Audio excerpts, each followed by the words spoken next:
तो सतलोक के अंदर परमात्मा ने एक शब्द में 16 द्वीप उत्पन्न किए, फिर 16 वचनों से एक एक पुत्र की उत्पत्ति की।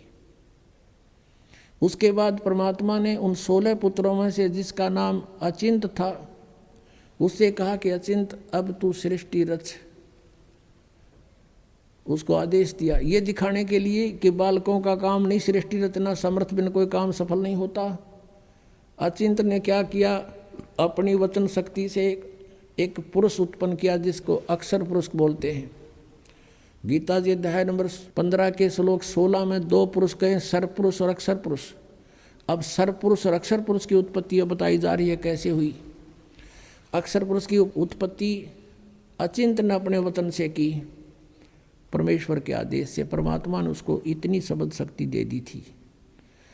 अक्षर पुरुष जब उत्पन्न हो गया वो अपनी मनमर्जी से चल पड़ा। अचिंत ने कहा था मेरा सहयोग दे सृष्टि में, उसकी नहीं मानी। जा करके एक मान सरोवर है ऊपर अमृत जल से भरा हुआ, उसमें जाके छलांग लगाई नहाने के लिए और उसमें आनंद आया, सो गया। वहाँ श्वासों से शरीर नहीं है। अब वो सो गया था, अचिंत बैठा बैठा देखे, तब परमात्मा ने कहा कि बेटा समर्थ के बिना ये काम नहीं हो सकता और अब तू बैठ जा आसानी से। अब वहाँ गए परमात्मा ने, उस सत्य पुरुष ने, कबीर देव ने क्या किया, सरोवर से उसी जल से एक सरोवर से जल लिया, अपनी शक्ति से उसको एक अंडा बना दिया जैसे जादूगर बनाता है। उसको अंडे में एक आत्मा प्रवेश कर दी अपने वचन से। वो अंडा बहुत बड़ा था साइज में, वो गड़गड़ गड़गड़ करता हुआ नीचे को चला। उसकी अक्षर पुरुष की निंद्रा भंग होगी। अब कोई अधूरी निंद्रा में कोई जगा दे तो उसको बड़ा दुख सा होता है। इस दुख महसूस किया उसने, कोप किया और अंडे को कोप से देखा, क्रोध से। उस क्रोध से वो अंडा फट गया। उसमें से ये सरपुरुष यानी ज्योत निरंजन काल निकला एक मनुष्य रूप में। इन दोनों से कहा कि अक्षर पुरुष तुम निंद्रा में थे, आकाशवाणी की परमात्मा ने बाहर से, और तुम बाहर आओ, तुझे जगाने के लिए सब लीला की गई है, तू बाहर आओ। दोनों जने वो दोनों बाहर आ गए और उनसे कहा कि तुम अचिंत के द्वीप में रहो, तीनों एक द्वीप में। वो तीनों दोनों वो चले गए, एक अचिंत हो गया। अब कुछ दिनों के बाद ये सरपुरुष ज्योति निरंजन कहो, सरपुरुष कहो और अक्षर पुरुष कहो, चाहे परब्रह्म कहो, ये दोनों अचिंत के लोक में रहने लगे। कुछ दिनों के बाद ये सरपुरुष यानी ज्योति निरंजन कहो, इसे काल कहो, काल आगे जाके ही बनेगा। तो इस सरपुरुष ने सोचा हम तीन तो एक द्वीप में और अन्य हमारे भाई एक एक द्वीप में। उसके बाद परमात्मा ने क्या किया, हम सबकी उत्पत्ति कर दी। जितने आज हम यहाँ कीड़ी कुंजर हाथी मनुष्य राजा देव देवता जो भी हैं सभी की उत्पत्ति करके और सतलोक में सबको अलग अलग स्थान द्वीप दे दिए थे कि तुम रहो ठाठ से। तो इसको ये चिंता होगी, दुख हुआ, ईर्षा हुई कि हम तो तीनों एक लोक में, सारे सब अब अपने अलग अलग स्वतंत्र रह रहे हैं। तो इसने तप करना शुरू किया। 70 युग जब तप किया, प्रभु ने पूछा तू क्या चाहता है,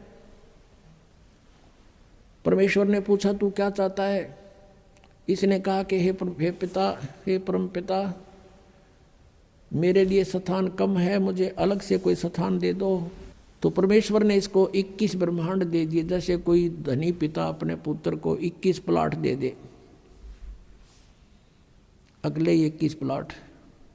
वहाँ ये गया, रहने लगा। इसने देखा लेकिन वहाँ खाली पड़ा था, इसने सोचा कुछ कंस्ट्रक्शन हो।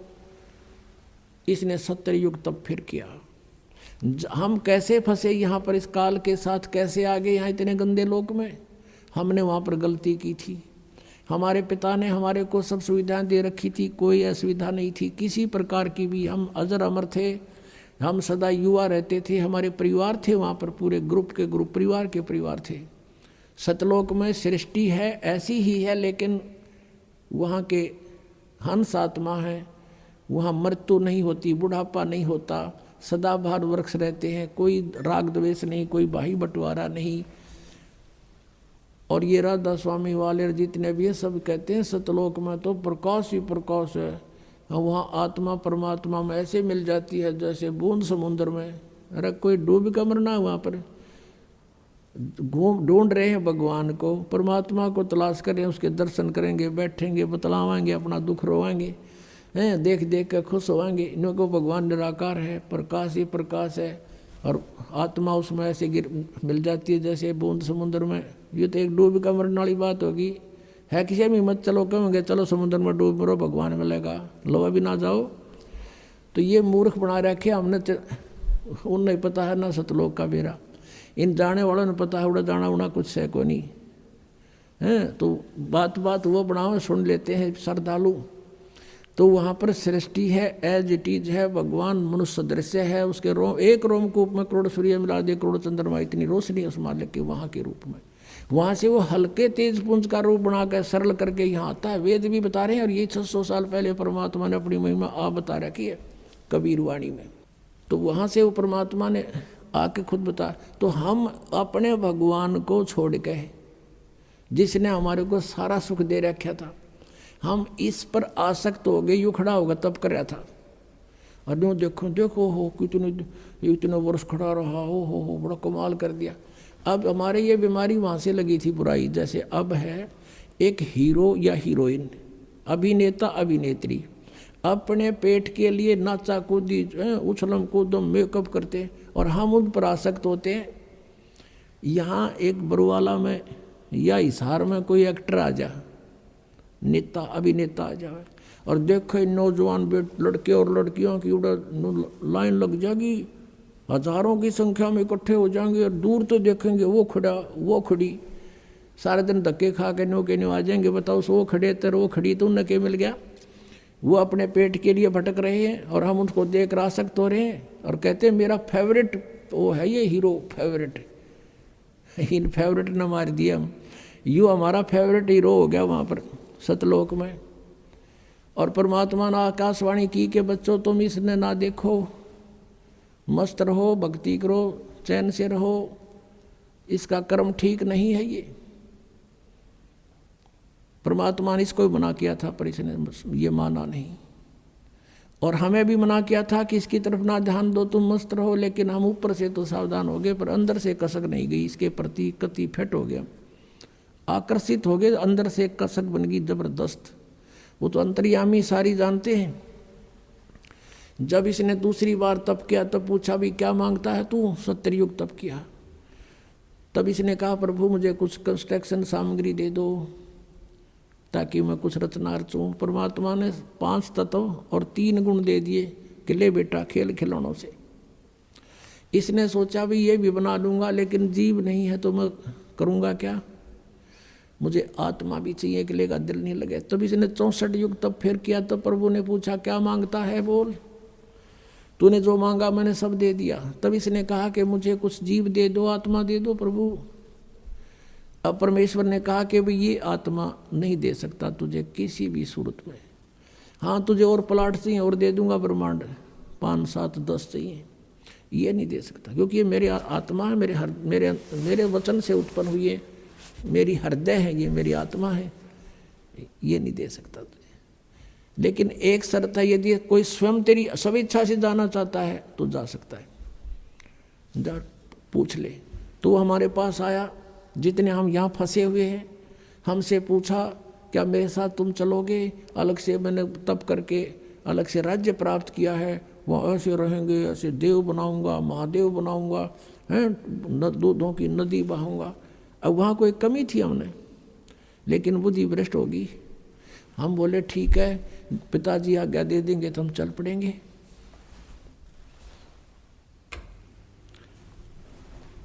अब उसने परमेश्वर कबीर देव से कहा काल ने कि पिताजी कुछ आत्माएं मेरे साथ जाने को एग्री हैं। परमेश्वर ने कहा कि मेरे सामने स्वीकृति दिला दो। परमेश्वर आए वहाँ से स्वयं और हमारे पास आकर खड़े हो गए। परमेश्वर ने कहा कि बोलो भाई कौन जाना चाहता है इसके साथ, हाथ खड़ा करो। अब परमात्मा ने पहले तो हमें मना किया था कि इस पर आसक्त मत हो, हम शर्मिंदे हो गए, नीचे को मुँह कर लिया, कोई नहीं बोला, सन्नाटा छा गया। तब परमेश्वर ने कहा कह रहे तो आप तो कह रहे, तू तो कह रहा था ये बहुत कुछ मेरे साथ जाने वाले हैं, ये तो कोई बोलता ही नहीं, झूठ बोलता था तू। इतने में एक आत्मा ने सोचा कहीं बात ना बिगड़ जाए, हिम्मत सी करके खड़ा हो गया। खड़ा होकर कहा कि प्रभु मैं जाना चाहता हूं इसके साथ। अब पीछे फिर हमने सोचे कि ये कलाई लूट जा लूट, फिर तो हम देखा जैसे बच्चे स्कूल में एक हाथ खड़ा कर ले, सारे कर लिया अगर नो नो नो, तो हम सब खड़े हो गए और दोनों हाथ कर दिए, हम भी जाना चाहते, हम भी जाना चाहते। परमेश्वर ने कहा भाई ठीक है, मैंने इनके नंबर नोट कर लिए इन आत्माओं के, किस किस ने स्वीकृति दी है, और आप अपने लोक में जा। इनको मैं विधि से भेजूंगा, एज इट इज नहीं भेज सकता। तो क्या किया परमात्मा ने, हमें बीज रूप बनाया सूक्ष्म, और जिसने सबसे पहले काल के साथ आने की स्वीकृति दी थी उसको एक लड़की का रूप बना दिया, युवा लड़की, युवती, खूबसूरत लड़की बना दिया, जो आगे चल के दुर्गा कल आई। और उसके अंदर हम सब आत्माओं को फीड कर दिया अपने वचन से, और उससे कहा कि बेटी मैंने तुझे सर्व शक्ति दे दी है, परमेश्वर कबीर देव जी ने कहा। और जितने जीव ये ब्रह्म कहे, सरपुरुष कहे, उतने तो उत्पन्न कर देना, तेरे वचन में शक्ति दे दी, तो वचन से भी उत्पन्न कर सकती है। अपने पुत्र सहजदास से कहा कि पुत्र जा अपनी बहन को ज्योत निरंजन के पास छोड़ के आ, सरपुरुष के पास। उसके ब्रह्मांड, ये सभी ब्रह्मांड वहीं थे सतलोक के अंदर, ये वहाँ खड़ा था। सहजदास उस लड़की को लेकर गया, प्रकृति को, दुर्गा को, और वहाँ जाकर कहा कि ले पिताजी का आदेश है, ज्योति निरंजन जितनी भी आत्माओं ने तेरे साथ आने की स्वीकृति दी थी उन सबको इसके अंदर फीड कर दिया, भगवान ने भर दिया, और इसको वचन शक्ति दे दी है, जितने जीव तू कहेगा ये वचन से बना दिया करेगी। और ऐसा कहकर सहजदास वापस आ गया। अब ज्योति निरंजन ने देखा, इस ब्रह्म ने, सरपुरुष ने, युवा लड़की, अपनी आत्माओं, ये यहाँ बलात्कार और ये बकवादें जो हैं ये हमारे अंदर, इस मन वहीं से घर कर गई थी इस काल में, ये मन रूप में सबके अंदर विद्यमान हो गया, इसने ऐसा एलिमेंट छोड़ दिया हमारे अंदर, इसके अंदर ये दोष आ गया। एकांत में अकेली युवती को देखकर इसने उसके साथ जुल्म करना चाहा, लड़की भी भांप गई इसके इरादे को, और कहा कि ज्योति निरंजन बात सुन, तू मेरा बड़ा भाई, तू मेरे से पहले उत्पन्न हुआ, अंडे से परमात्मा का ही उत्पन्न किया हुआ है, और उसी से मेरा जन्म हुआ। तू मेरा बड़ा भाई, मैं तेरी छोटी बहन, बहन भाई का यो क्रम अच्छा नहीं होता, तू जुल्म ना करे। पिताजी ने मुझे शब्द शक्ति दे रखी है, वचन शक्ति, जितने जीव कहेगा मैं बना दूंगी। इसने एक नहीं सुनी, हद से आगे बढ़ गया। लड़की ने अपनी इज्जत सुरक्षा के लिए कुछ ना पाया तो उसने छोटा रूप बनाया, और इसने बकवाद के लिए मुंह खोल रखा था, मुंह के माध्यम से पेट में चली गई। वहाँ से परमेश्वर कबीर देव अपने पिता से पुकार की, भगवान मेरी रक्षा करो। परमात्मा ने कहा जोगजीत, सहजदास जाओ उसके पास, और परमेश्वर स्वयं आए अपने पुत्र का रूप बना के, और कहा ज्योति निरंजन तूने जुल्म कर दिया, ऐसे पवित्र लोक में जो ऐसी गलती करता उसको ये सजा है कि तू आज से काल कहागा, 1 लाख मानव शरीरधारी प्राणियों को नित खाया करेगा, 1.25 लाख उत्पन्न करेगा, आज से तेरा नाम काल होगा। लड़की को, दुर्गा को उसके पेट से निकाल दिया, और उन दोनों को 21 ब्रह्मांड समेत सतलोक से निष्कासित कर दिया। 16 शंख कोश की दूरी पर 21 ब्रह्मांड आकर रुक गए, और यहाँ फिर अपने मालिक की विधि अनुसार ये चक्कर काटने लगे।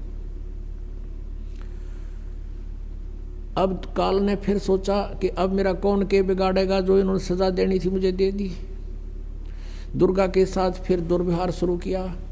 इसने फिर प्रार्थना की कि ज्योति निरंजन, पहले तो तू मेरा बड़ा भाई, मैं तेरी छोटी बहन, दूसरे मैं तेरे पेट से बाहर आई हूँ, तेरी बेटी होगी।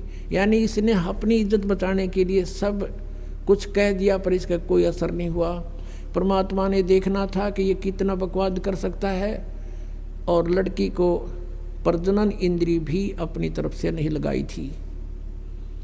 इसने अपनी सिद्धि शक्ति से नाखूनों से प्रजनन इंद्री बनाई और दुर्गा के साथ विलास किया। 3 पुत्रों की उत्पत्ति की। बड़े का नाम ब्रह्मा, दूसरे का विष्णु, तीसरे का शिव हुआ। अब मैं तुमसे कहूँ चिताई, त्रिदेवन की उत्पत्ति भाई। ज्ञानी सुने सो हृदय लगाई, मूर्ख सुने तो गम ना पाई। माष्टंगी पिता निरंजन, ये जमदारुण वंशन अंजन। पहले कीन निरंजन राई, पीछे से माया उपजाई। माया रूप देख अति शोभा, देव निरंजन तन मन लोभा। निरंजन कीने भोग विलासा, माया को रही तब आशा। 3 पुत्र अष्टंगी जाए, ब्रह्मा विष्णु शिव नाम धराए। 3 देव विस्तार चलावे, इनमें यो जग धोखा खावे।